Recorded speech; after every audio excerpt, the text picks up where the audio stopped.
Hello, welcome to Floyd Models Kit View Time. Today something completely different, something I haven't seen the manufacturer, know nothing about whatsoever, so we thought it'd be quite interesting to have a look and see exactly what we've got. So what have we got? We've got down here a company called Platz, so it's P-L-A-T-Z. Again, I think I've been modelling now for, well, ever. Yeah, I've never heard of them. And it's something that's come to light quite recently through the P&M store. We saw them and we thought it was quite nice. Seems a little bit, you know, pretty much different to anything we've seen before. So we thought we'd get a few in and have a look. And so first one in here, we've got the F-15J, which is obviously your normal Eagle, but it's the Japanese version, or the export version of the actual Eagle. So you can see, nice little bit of box art. Obviously a lot of this in Japanese. I'm hoping it's not going to be full of it all the way through on the instructions. A little bit of a run around the box. You can see down in there, we have got English down in there as well. So it's basically a 1/72 scale kit, saying it's 27 centimeters long, and it's going to come with 3 drop tanks included into it.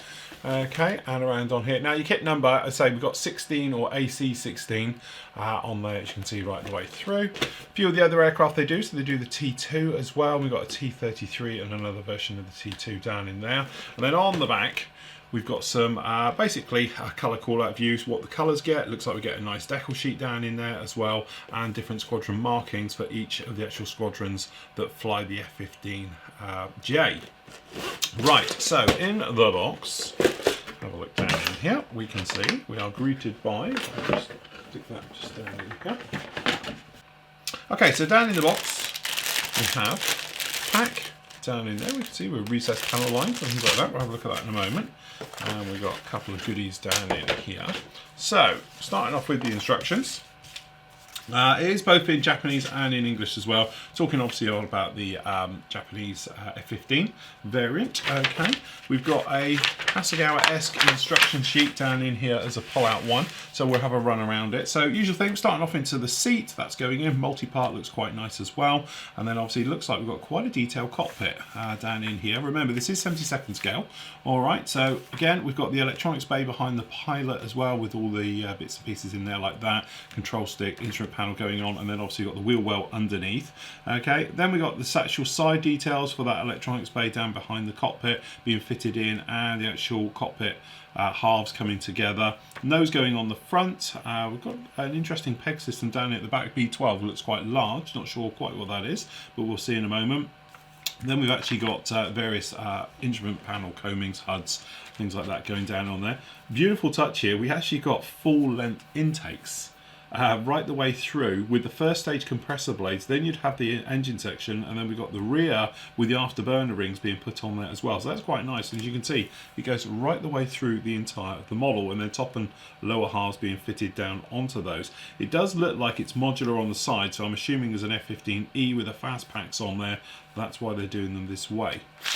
Okay, next up you've got actually the sides going on there. Okay, so those being fitted in with those intakes. That's what we're saying about, obviously I'm assuming there's an E version out here with different sides on there. Some of the details to be put in there, so there's a little thing down here for the undercarriage system being fitted down in there. Canopies, the actual intakes as well being fitted, putting those on. Another nice touch with this kit is they're posable, so you've actually got the down for the actual takeoff position if you like, or you've actually got them in the normal position as well. So nice little touch with those, that you get the option of that. Okay, then we've got that front end going on, and that pin makes sense because it looks like it's a giant locating pin to make easy joining the front and rear fuselage sections together. Then we've got the rear parts canopies being fitted on there, and obviously open as close as you'd imagine. Speed brake open or closed. Down here at the back, looks like we do have a very nice detailed engine set on here. So the turkey feathers obviously removed, being the newer versions, so it's got all those actuators being visible down in there, which is a very nice touch as well. And then obviously we got down here, looks like a different version if you want to, for the little stinger on the rear.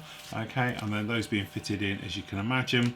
Wing set, that standard type of way of doing it. It looks like we do have posable ailerons as well. If you wanted to slightly give those a little bit of movement, those can go in there as well. Wings being fitted on there just like that. Weapons fit, myriad, as you imagine, of lumps, bumps and sensors, pitot tubes, things like that being fitted down just under here. Then into the undercarriage section. So we've got the undercarriage as well being fitted down on here. Okay, those all being fitted down, and then obviously I assume you can do gear up or gear down, whichever version you want to do. Okay, and then those being putted in, and then the fuel tank. So it says about these, they made a bit of a thing about it carrying the 3 big fuel tanks.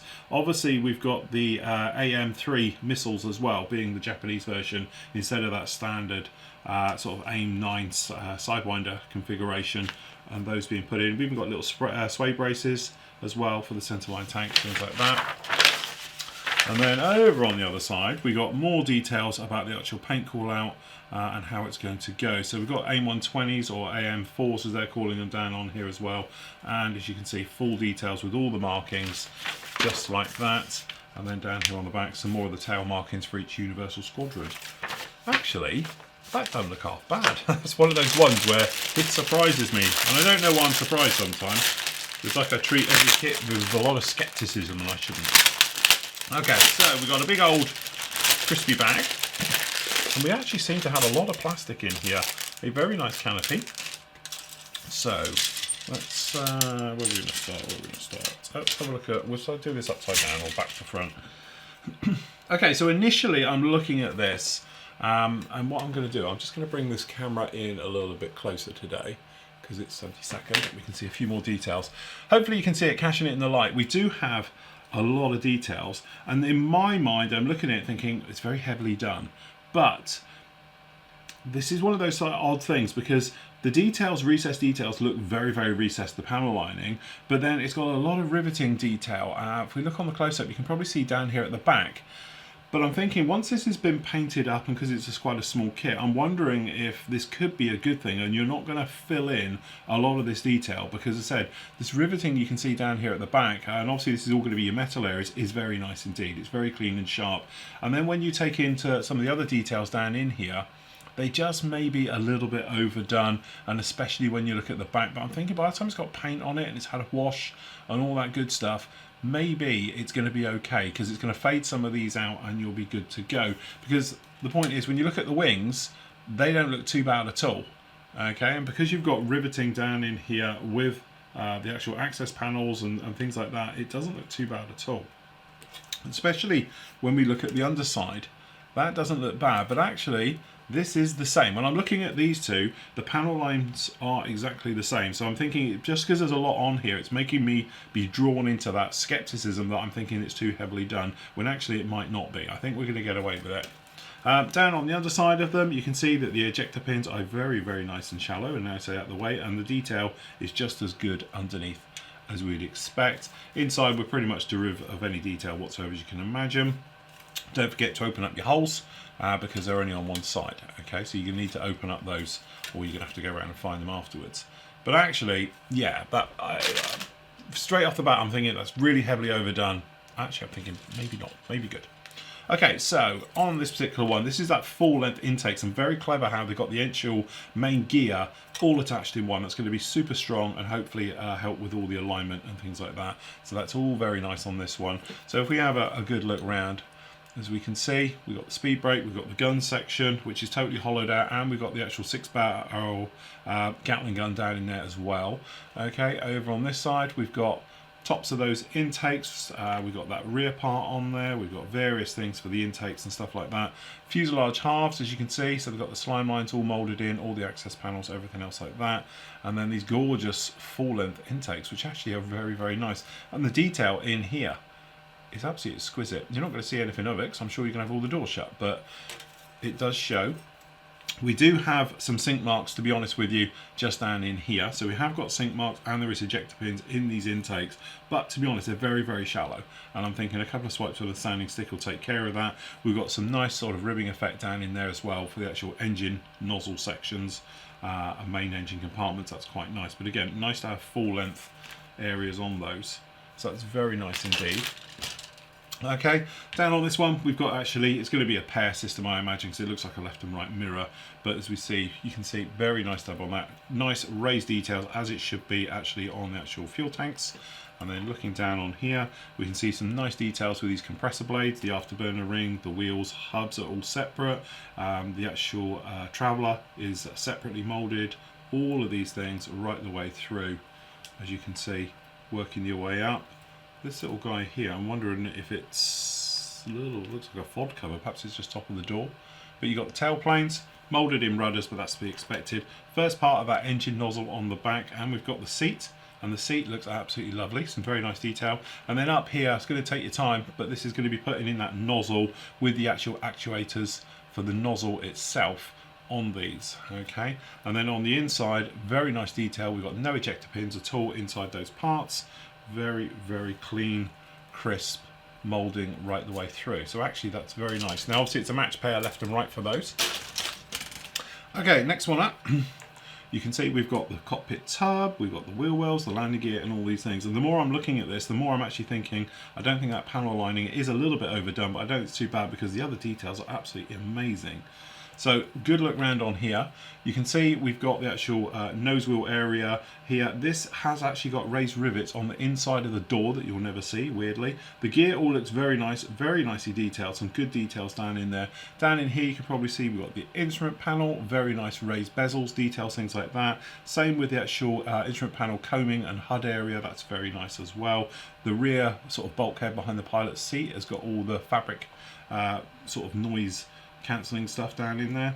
And again, all of these parts up here really very nice, cleanly, crisply moulded. And then over on this side we've got that nozzle with the raised details, that bulkhead, and then here's your actual cockpit. And you can see some really nice details on that cockpit tub and all that bay in the back, which we'll look at the moment. Okay, and as you can see on the inside we've got some good details. There is some ejector pins in there, but to be honest I don't think you're going to notice too many. And then down in here that nose wheel well is fully detailed as well. So again, good level of detail. Okay, weapons, as we imagine, we've got that sort of AIM 120 looking AA4s and the AA3s, missiles down in there as well. Pretty nicely done. Usual sort of standard way of them. No problem with those at all. Okay, we've got the clear parts in a lovely little separate bag. Nice touch. If I could get into it.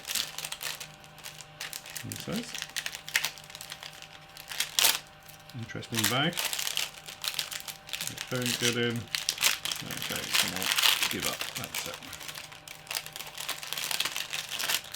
Okay, so on this one we have beautifully crystal clear front windscreen. Some of the HUDs, a few of the little lights there. The rear one does have a centre seam going down. To be honest with you, it has got a bit of a wobble.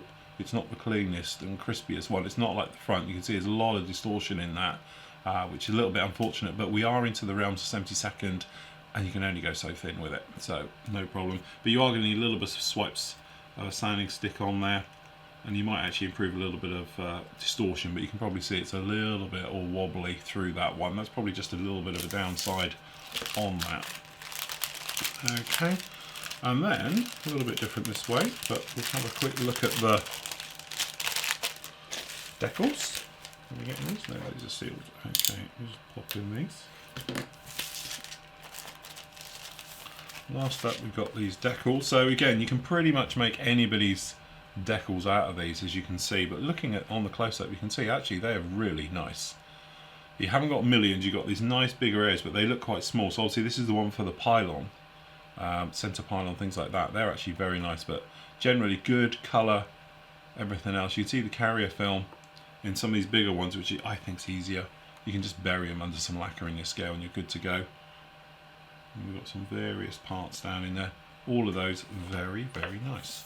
So there we go. Now obviously recently we've looked at other 1/72nd scale stuff, and we've often moaned about, you know, companies like, let's face it, Airfix. It's very heavily done, overdone. This, you know, I'm really, really torn. It'd be interesting to see what a coat of primer gives this actual paint, and if it does take a little bit of this panel lining out of it. It would be nice if it was sharper. I'm not going to lie. I would be, you know, if it was like, yeah, Edard's MiG-21 is obviously a beautiful kit, very cleverly done, but I think that is actually quite something else. I think by the time it's got a bit of paint on there and it's been weathered, it's going to look very nice. Just maybe they're a little bit big and a little bit soft on some of those panel lines. I'd like to see it a little bit crispy, but The rest of it is pretty much faultless. Good detail, lovely detail in the cockpit, lovely details right the way over it as well, and especially with those nozzles, full length intakes, things like that. Again, it's taking 70-second scale stuff into the 48th realm of normality, and even into 132nd scale stuff. So definitely that type of thing. So if you are into your 172nd scale kits,